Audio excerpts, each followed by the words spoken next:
എൻ്റെ ഒരു സുഹൃത്ത് രഹസ്യമായിട്ട് പറഞ്ഞു, മുഖ്യമന്ത്രിക്ക് വളരെ ഇഷ്ടപ്പെട്ട സിനിമ രജനീകാന്തിന്റെയാണ്. അതും ആക്ഷൻ സിനിമ. ആക്ഷൻ പടങ്ങൾ പൊതുവിൽ ഞാൻ ആക്ഷൻ പടങ്ങൾ ഇഷ്ടപ്പെടുന്ന ഒരാളാണ്.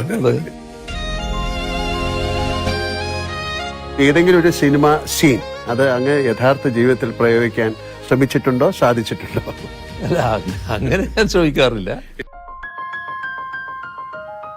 ജീവിതത്തിലെ എന്തിന്റെയെങ്കിലും പേരിൽ അങ്ങ് പശ്ചാത്തപിച്ചിട്ടുണ്ടോ? പശ്ചാത്തപിക്കേണ്ടി വന്നിട്ടുള്ളൊരു ഘട്ടം പറഞ്ഞാല്,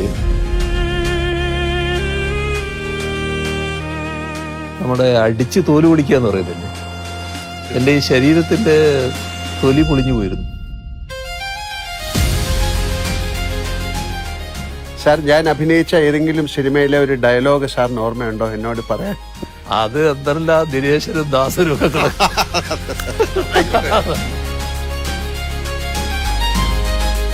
എന്റെ കേരളം, അങ്ങയുടെ കേരളം, നമ്മുടെ കേരളം.